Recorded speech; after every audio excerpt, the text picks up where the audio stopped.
The 1990s were a decade that split American car culture completely down the middle.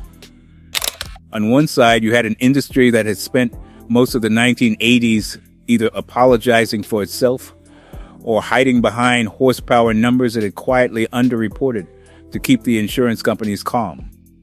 And on the other side, you had engineers who had been quietly building towards something, storing up what they'd learned, and by the time the 1990s arrived, they were ready to let it loose. What came out of that decade was a run of American production cars that genuinely shocked the world. Cars that took on European exotics on their own terms and won. So today we are going through the 9 fastest American cars of the 1990s, ranked by their 0-60 MFI times. Every number in this video comes from documented road test results, Motor Trend, Car and Driver, Road and Track, and manufacturer specs. No inflated claims. No rounding down. Just what the cars actually did when you put your foot on the floor. Number 9. The 1995 Ford Mustang SVT Cobra R.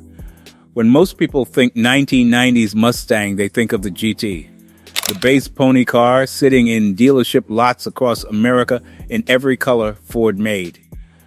The Cobra R was something else entirely. Built by Ford's special vehicle team and intended specifically for SCCA road racing, the 1995 Cobra R stripped out everything that wasn't absolutely necessary. Air conditioning gone, radio gone, rear seat gone, replaced it all with a 8-liter Windsor V8 making 300 horsepower, and a suspension tuned for track work rather than daily commuting. Ford only built 250 of them, sold exclusively to licensed competition drivers. You couldn't just walk into a dealership and buy one. Ford wanted to know you were actually going to race it. The result was a 0-60 time of 5.4 seconds, not blistering on paper, but the context matters. This was a 300 horsepower purpose-built road racer from Ford in 1995, and its quarter mile of 13.7 seconds tells a more complete story about what it was actually built for. The Cobra R wasn't trying to be a straight-line weapon, it was trying to win on road courses, and it did exactly that. Number 8. The 2000 Pontiac Firebird Trans Am WS6. By the time the 4th generation Firebird arrived in 1993, Pontiac had an entirely different car on its hands from the malaise-era machines of the late 1970s. And when the LS1 engine arrived under the hood of the Trans Am for 1998, the car graduated into a completely different conversation. The WS6 package on the 2000 Trans Am meant you got the Ram Air induction system, pulling cold air directly through the hood scoops, a sports suspension tuned for real driving, and a set of 17-inch wheels that filled the arches properly. The LS1 and WS6 trim was conservatively rated at 325 horsepower, but road tests consistently showed the car performing as if it had more. Car and Driver documented a 0-60 time of 4.9 seconds. Quarter mile came in at 13.4 seconds. For a Pontiac Firebird, a car that had gone from being an affordable budget muscle car in the late 1970s to a genuine performance machine, those numbers were a statement. And at its price point, nothing else in America was touching it. Number 7. The 1998 Chevrolet Camaro Z28 SS. Selby Engineering had been doing things to Camaros for years before the SS package became an official factory offering through Chevrolet dealers. When it arrived as a dealer-installed option on the 1996 Z28 and then evolved through the late 1990s, the Camaro SS gave buyers a fiberglass hood with a functional Ram air scoop, a revised suspension, and a 330 horsepower LT1, later LS1, engine that was tuned past what the standard Z28 delivered. The 1998 Camaro Z28 SS with a 6-speed manual was documented at 5.1 seconds to 60. Quarter mile came in at 13.6 seconds. The SS package added real performance rather than cosmetic theater. And in a decade when the F-body Camaro was competing against the Mustang GT for the soul of the American muscle car buyer, The SS version made the argument decisively. This was the car that forced Ford to respond. Number 6. The 1996 Chevrolet Corvette Grand Sport. The Grand Sport name goes back to 1963, when Chevrolet built 5 lightweight racing Corvettes for endurance competition before GM's corporate racing ban shut the program down. In 1996, Corvette used that name one more time to send the C4 out with one final celebration. The Grand Sport was built exclusively for 1996, the last year of the C4, and came with the LT4 engine making 330 horsepower. A specially tuned 6-speed manual, wider rear bodywork, 5-spoke wheels, and that iconic Admiral blue paint with the white racing stripe and red hash marks on the front fenders. Only 1,000 were built, 810 coupes and 190 convertibles. With the manual transmission, road and track put the Grand Sport at 4.7 seconds to 60 mph, with a quarter mile in 13.3 seconds. It was the most powerful C4 Corvette ever built at standard production, and it came out at exactly the right moment, just before everything changed with the C5. A proper final bow for one of the most important American sports car generations ever made. Now here's where it gets serious. If you've stayed this far through the list, you already know what kind of car content we build here. We go all the way in on the details that matter. That's exactly why this channel exists. The cars, the numbers, the real story behind each one. If you're not subscribed yet, do it now. The next list we're building is going to cover some numbers from this same era that will genuinely surprise you, and you won't want to miss it when it drops. Number 5.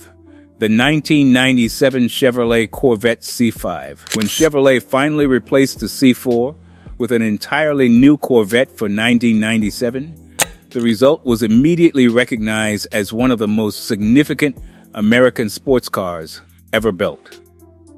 The C5 arrived with a hydroformed steel backbone chassis, a rear-mounted transaxle for near-perfect 50-50 weight distribution, and a brand-new 7-liter aluminum V8, the LS1, making 345 horsepower and 350 pound-feet of torque. At 4.7 seconds to 60 mph and a quarter mile in 13.2 seconds, the 1997 C5 Corvette matched the outgoing ZR1, the car that had cost nearly double the price to build on the stopwatch while doing it in a lighter, more balanced chassis with better handling. Car and Driver called it one of the fastest cars in the world at its price point in 1997. The base price was around $38,000. At that money for that performance, there was nothing else like it on the planet. The C5 didn't just reset the bar for what a Corvette could be, it reset the bar for what an American car could be. Number 4. The 1992 Dodge Viper RT10. When Chrysler unveiled the Viper concept at the 1989 Detroit Auto Show, the response was so loud and immediate that the company went from show car to production vehicle in record time.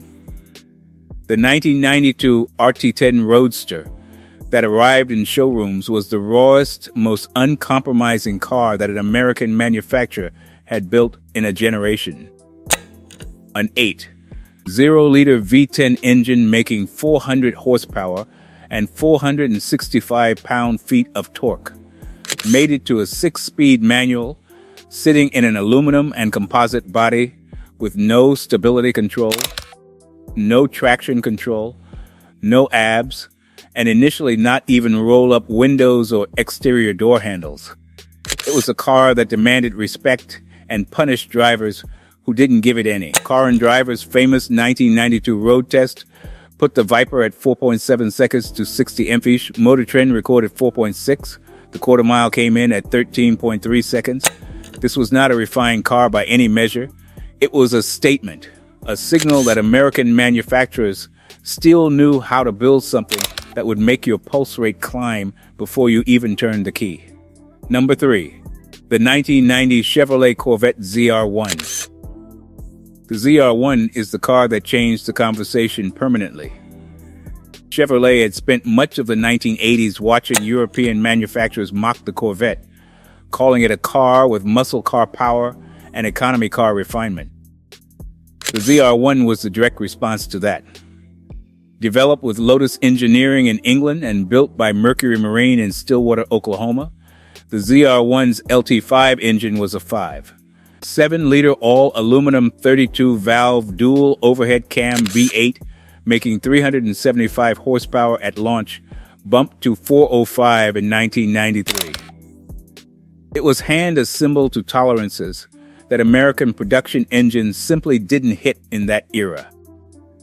The result was a 0-60 time of 4.4 to 4.5 seconds, a quarter mile in 8 seconds, and a top speed of 175 mph, numbers that put it ahead of Ferrari and Lamborghini in straight-line acceleration at the time. It cost about $60,000 in 1990, which was expensive but less than half the price of the Italian cars it was benchmarked against. Car and Driver called it the Corvette from hell. Motor Trend called it King of the Hill. Both were right. Only 6,939 were built across its 6-year production run, making it rarer than most people realize. Number 2. The 1992 Dodge Viper RT10. Wait, that's already on the list. Let us go to the car that topped the RT10 with an even more focused approach. Number 2. The 1997 Dodge Viper GTs. When Dodge introduced the Jeets coupe version of the Viper for 1996 and 1997, they took everything that made the RT10 Roadster remarkable and pushed it further. The Jeets added a roof, a proper fastback roofline inspired directly by the Shelby Daytona coupe, along with roll-up windows, air conditioning, and a revised engine that now made 450 horsepower and 490 pound-feet of torque from the same 8.0-liter V10. Better aerodynamics from the coupe body meant higher top speeds, and the suspension was refined enough that the Jeets was actually drivable in ways the original RT10 Roadster sometimes wasn't.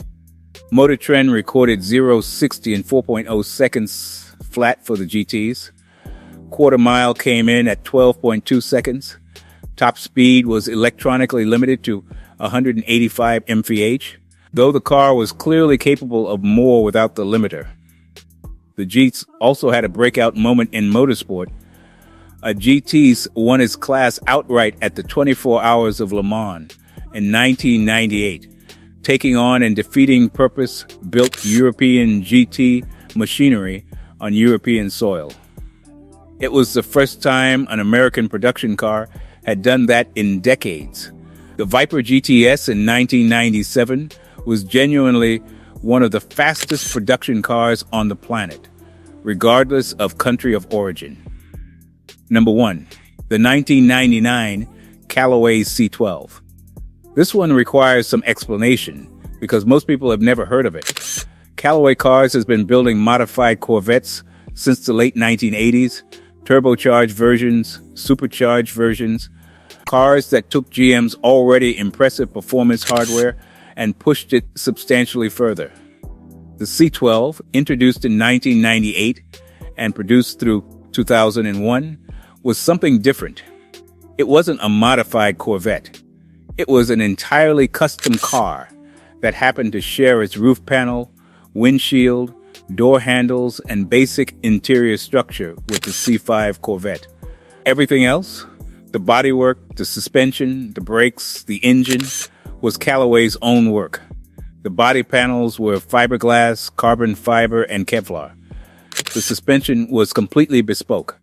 The brakes were purpose-built for the car's performance level, and under the hood sat what Callaway called the supernatural engine, a hand-built, internally modified version of the LS1 with revised heads, camshaft, pistons, rods, and crankshaft, producing 440 horsepower. Callaway reported a 0-60 time of 4.1 seconds and a top speed of 194 mph. Only about 20 of these were ever built.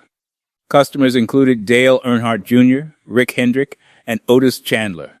Each one was sold at a loss by Callaway, because as Reeves Callaway himself said, it was built to a standard rather than a cost. It is one of the rarest and most overlooked American performance cars of the entire decade, and it sits at the top of this list for exactly that reason.